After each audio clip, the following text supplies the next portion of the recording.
¿Cómo podemos encontrar un equilibrio? Los seres humanos tendemos a ser muy arrogantes, muy prepotentes. Creemos que con nuestra tecnología y nuestra ciencia podemos dominarlo todo. Darnos en la línea de flotación de nuestra arrogancia es darnos cuenta de que tenemos esta fragilidad y tenemos la posibilidad de abrazar esta fragilidad que para nada va en contra de nuestra grandeza. Esto es lo primero, porque si nos rebelamos contra nuestra fragilidad es imposible, desde mi perspectiva, mantener el equilibrio. Solo en la humildad uno se abre a conocer, desde la arrogancia uno se cierra a cualquier reconocimiento. Y para mantener la línea de equilibrio hay que trabajar, desde mi perspectiva, 3 dimensiones que están tremendamente entrelazadas en el ser humano, de tal manera que no se pueden separar, solo se pueden distinguir. La primera es la faceta física, la segunda la dimensión mental y la tercera es la dimensión espiritual. Por dimensión física me refiero al cuidado del cuerpo. El cuerpo no es la cárcel del alma, el cuerpo es el templo del alma. Quien no cuida su cuerpo con la nutrición, con el ejercicio, con el descanso, no está cuidando ni de su mente ni de su alma. La mente en este momento juega un papel absolutamente clave. ¿Qué ocurre con la mente humana? La mente humana tiene una serie de desviaciones que hacen que su poder, lejos de ayudarnos, a veces nos perjudique. La primera desviación es irse al pasado para lamentarse o al futuro para angustiarse. La segunda es enfocarse en lo que no quiere, enfocarse en lo que teme, en lugar de enfocarse en lo que quiere. Y la tercera es centrarse exclusivamente en lo que a uno le afecta y desestimar que otros seres humanos también sufren y posiblemente mucho más. Desestimar que otros seres humanos también quieren ser felices.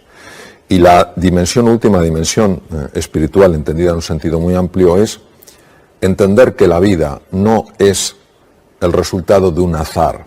La vida, el universo, Dios, como queramos llamarlo, es infinita consciencia e infinito amor. Es decir, no disfruta ni mandándonos castigos, ni disfruta viéndonos sufrir. Por alguna razón, todos tenemos que aprender de esta situación algo valioso para crecer como seres humanos. Y el trabajo del alma es un trabajo sobre todo de relación. Es buscar el encuentro con los demás. Es buscar no lo que nos separa, sino lo que nos une. Y luego también saber expresar gratitud.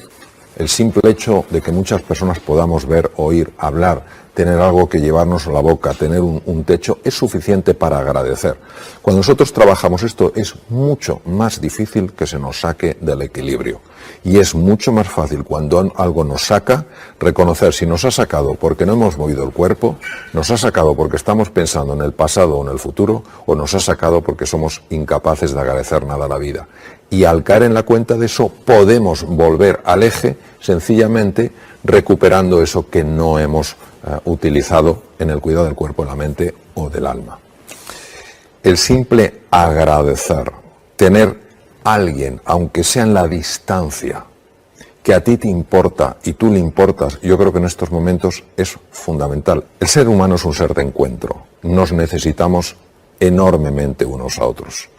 Hay personas que piensan que solos llegan antes, se les olvida que juntos se llega más lejos, ¿no? Entonces, la vida es un maratón, no es una carrera de velocidad, y entender la importancia de la relación es esencial, porque además hay estudios espectaculares que muestran clarísimamente que la relación humana tiene la capacidad de afectar a la longevidad, llega a impactar a nivel genético. Es decir, estamos hablando de algo tremendamente importante. Entonces, yo creo que saber agradecer que somos seres en relación, que hay personas a las que importamos y personas que nos importan, es un elemento muy importante para sobrellevar cualquier situación, por compleja que sea. Que un ser humano reconozca que siente miedo no le convierte en una persona cobarde, le convierte en una persona valiente. Porque solo las personas valientes saben reconocer sentimientos tan difíciles de reconocer como el miedo. Que una persona sienta tristeza, exactamente igual. Lo que ocurre es que nuestra sociedad es muy analfabeta emocionalmente. Y esto ha hecho que las emociones no solo no las sepamos gestionar, es que no las sabemos ni entender. Entonces, lo primero es reconocer que uno está sintiendo estas emociones y que es normal, es un ser humano. En segundo lugar, saber que esas emociones no tienen por qué atrapar a la persona. Es decir, uno puede sentir miedo y no tiene por qué vivir asustado.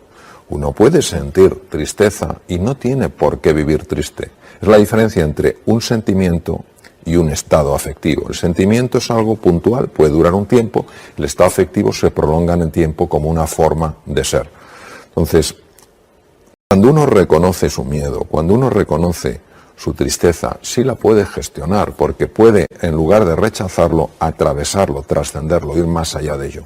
Lógicamente pide por nosotros, lo mismo que cuando aprendimos las letras del alfabeto, pide por nosotros un entrenamiento en este mundo afectivo en el que muchas veces hemos tenido tan poca formación. Y aquí es donde la relación con los demás nos puede ayudar tanto, porque el simple hecho de compartir con alguien cercano, en confianza, tu sentir, eso hace que automáticamente puedas ver una forma mucho más efectiva de gestionarlo. Cuando uno intenta gestionar sus afectos, sus sentimientos desde su cabeza, exclusivamente de su cabeza, es muchísimo más difícil. Si el ser humano fuera consciente, como dicen los japoneses, del kimé, del poder interior que tiene para transformar su fisiología, para transformar su perspectiva, para transformar su percepción, su forma de pensar, de sentir y de actuar, viviríamos de una forma completamente distinta. Lo que pasa es que no somos conscientes de este poder porque hay muy pocas personas que hagan trabajo interior. Nos obnubila el mundo de fuera y nos asusta el mundo de dentro. Y la vida contemplativa no solo pertenece a monjes budistas o a personas que están en monasterios llevando una vida contemplativa.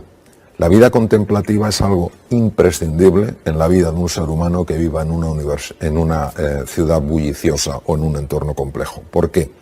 Porque está muy demostrado que el silencio lo que hace es parar el ruido incesante que tenemos en nuestra cabeza, lo que se llama la rumiación, y que tiene un efecto sumamente dañino a nivel del sentimiento y a nivel de la fisiología. Entonces, desde el punto de vista, aunque solo fuera médico, el silencio es absolutamente esencial.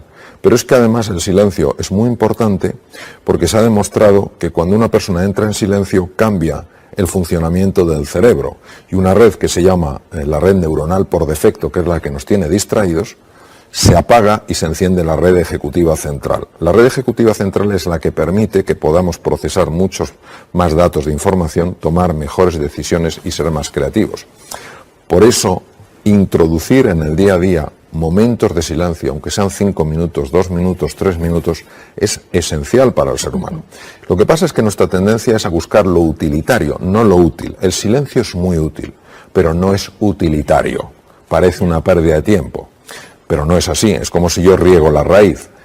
No es una pérdida de tiempo, no se ve la raíz, pero sí se va a ver en el tronco, en las ramas, en las hojas y en las frutas. Entonces, por eso sí vale la pena dedicar parte del día a entrar en estos momentos de silencio.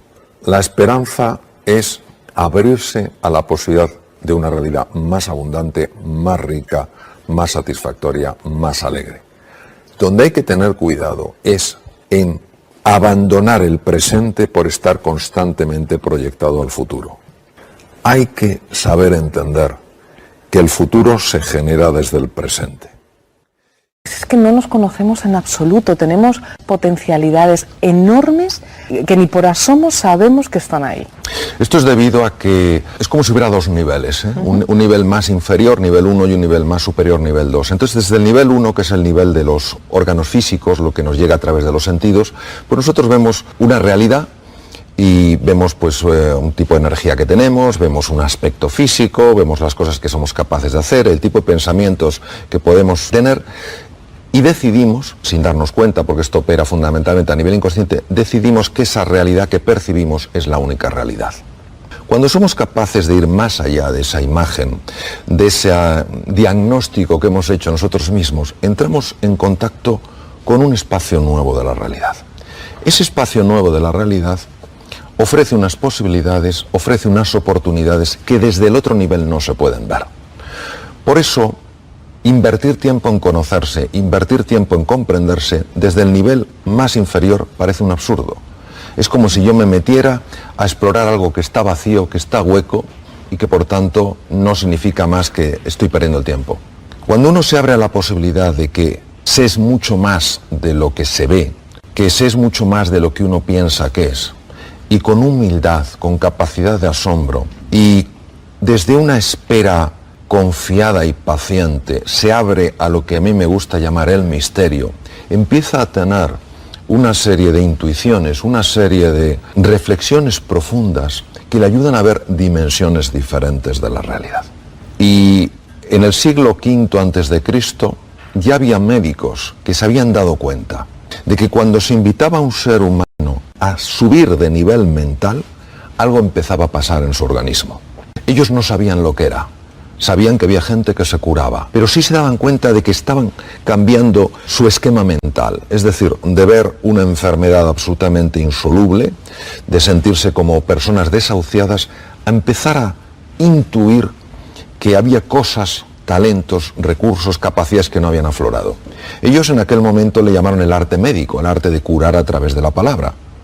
Hoy se conoce como psiconeuroendocrinoinmunología. Este nombre tan complejo lo que viene a decir es que los esquemas mentales, los esquemas de pensamiento sí afectan al cuerpo, que los esquemas mentales sí producen cambios hormonales, que los cambios hormonales sí afectan a los 60 trillones de células que tenemos en el cuerpo. Es decir, no estamos hablando de algo esotérico, extraño, fantasmagórico, estamos hablando de un potencial real del ser humano que está accesible. Pero claro, está accesible desde un nivel de conciencia superior, es decir, cuando uno se abre a una realidad que va más allá de lo que los sentidos muestran. Eso se entrena siguiendo lo que se llaman los valores. ¿Qué son los valores? Los valores es todo aquello que perfecciona un ser humano. Es decir, si yo quiero, por ejemplo, tener experiencias nuevas de salud, experiencias nuevas de tranquilidad, experiencias nuevas de confianza, a nivel biológico, lo que tengo que hacer es, número 1, descansar correctamente.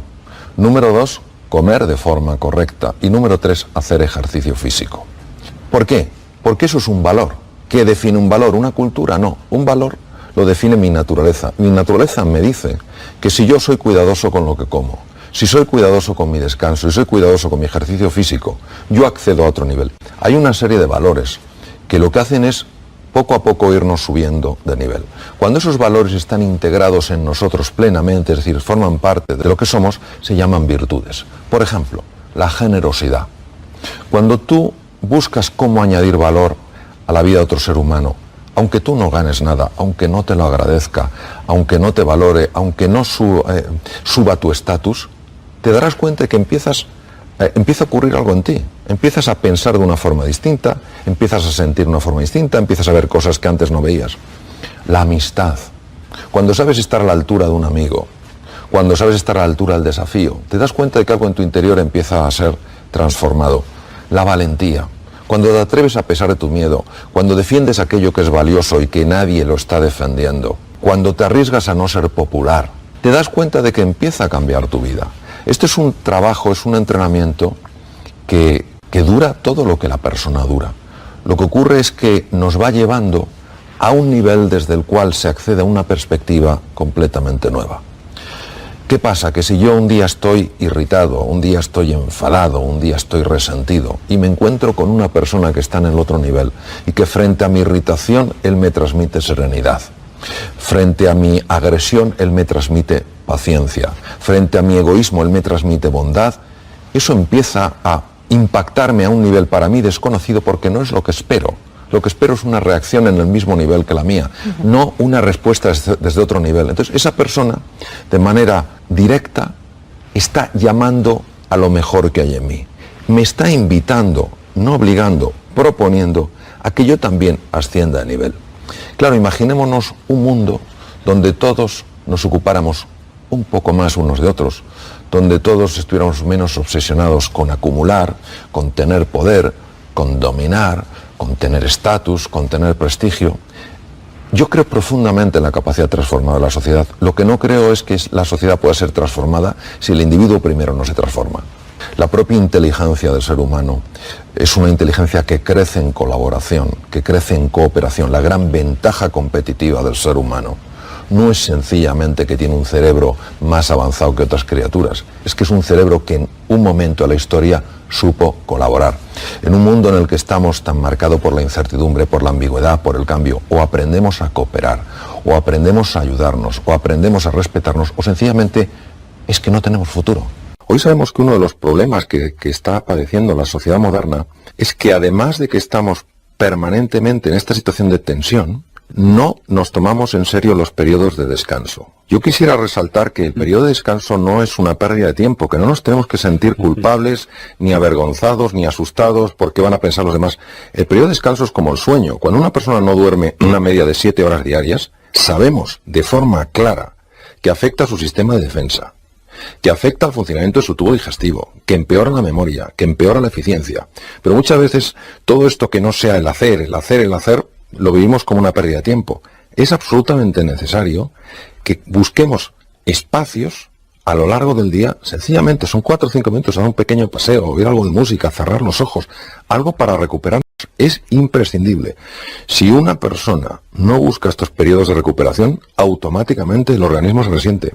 Hay que tener en cuenta que parte de la presión social que las personas experimentamos y que de alguna manera hace que intentemos adaptarnos de acuerdo a esta presión es muy contraproducente desde el punto de vista de la salud.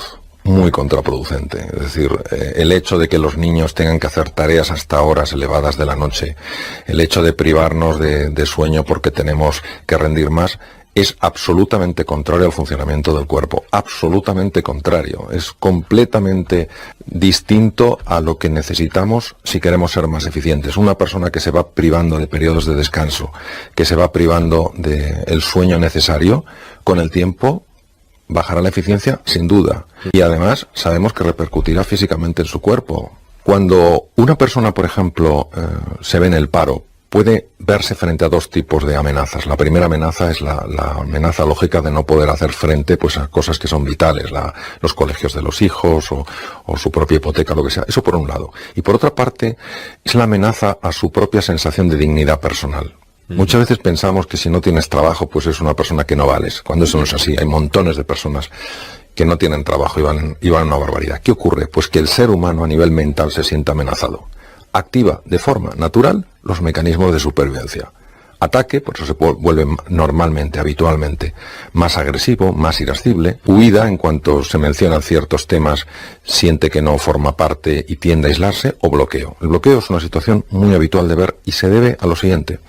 Una vez que se ha activado el mecanismo de supervivencia, se produce un cambio drástico en el riego sanguíneo del cerebro. La parte anterior de nuestro cerebro, justo la que está situada detrás de la frente, es básica para ver las cosas con perspectiva, para tomar decisiones de largo alcance.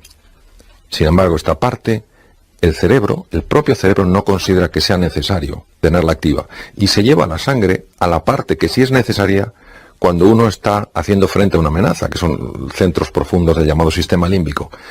Claro, esto es una paradoja, porque realmente una persona que lo que necesita es tener una zona prefrontal perfectamente regada, con buen metabolismo, experimenta justo lo contrario. Y hay 3 mecanismos que sabemos que son potentes para devolver el riego a la zona prefrontal. El primero, aunque nos cueste, es buscar la comunicación. Es terrible el efecto que tiene el aislamiento. Y cuando una persona empieza a aislarse, no esperemos que nos pida ayuda. Se siente demasiado avergonzada. Se siente demasiado empequeñecida. Hemos de ser nosotros los que nos mostremos accesibles y cercanos a esa persona. Esto se da con especial frecuencia en los hombres. Esta tendencia al aislamiento. Luego, lo primero es buscar la comunicación. Y si la persona no la provoca, porque probablemente no la provocará, continuamente transmitirle que estamos ahí, que estamos cerca. En segundo lugar es el ejercicio físico. No puedo describir con palabras el impacto que tiene el cuerpo en los procesos mentales. En tercer lugar, tiene mucho poder, tiene una gran potencia la forma en la que dirigimos la atención. En lugar de quedarnos envueltos y atrapados en preguntas de ¿por qué a mí? ¿Por qué me ha pasado a mí? ¿Yo no me merezco? Cambiar por completo el foco de la pregunta. ¿Qué puedo sacar de aquí que sea valioso? ¿Qué otras opciones hay? ¿A quién le puedo pedir ayuda? ¿Qué hay de valor en mí que todavía no he expresado? ¿Qué nuevas posibilidades podría empezar a buscar? Lo que se trata no es de encontrar la respuesta a la pregunta, lo que se trata es de cambiar el riego cerebral. No podemos encontrar la respuesta a la pregunta mientras la parte anterior del cerebro no tenga riego sanguíneo. La pregunta es lo que nos va a llevar a que esa zona sea la que se ponga a buscar. Mientras no salgamos de lo que se llama el secuestro amigdalino, que es el secuestro por estas estructuras cerebrales de los procesos mentales, no podemos encontrar opciones. ¿Aconsejas no perder la esperanza? Lo único real es el presente. Todo sucede en el presente. Lo que pasa es que hay una parte de la mente humana que tiene una tendencia inmensa a no estar en el presente y a estar en el pasado o en el futuro. Esto puede tener una connotación negativa o puede tener un aspecto positivo. ¿Cuándo tiene una connotación negativa? Tiene una connotación negativa cuando estoy tan apegado a mi pasado que todo lo que yo proyecto en el futuro es sencillamente una continuidad del pasado. Entonces el pasado ya no me está influyendo, sino que me está determinando. ¿Cuándo tiene un impacto positivo? Tiene un impacto positivo cuando yo me digo a mí mismo, yo sé que lo único real es el aquí y el ahora. Ahora bien, yo tengo esta capacidad de proyectar el futuro. ¿Qué futuro puedo proyectar que genere en mí la suficiente ilusión como para que me dé fuerza en el presente? Este es el uso precioso, magnífico, enormemente posibilitador de la imaginación. Es decir, crear una realidad en el futuro que empiece a moverme ya en el presente.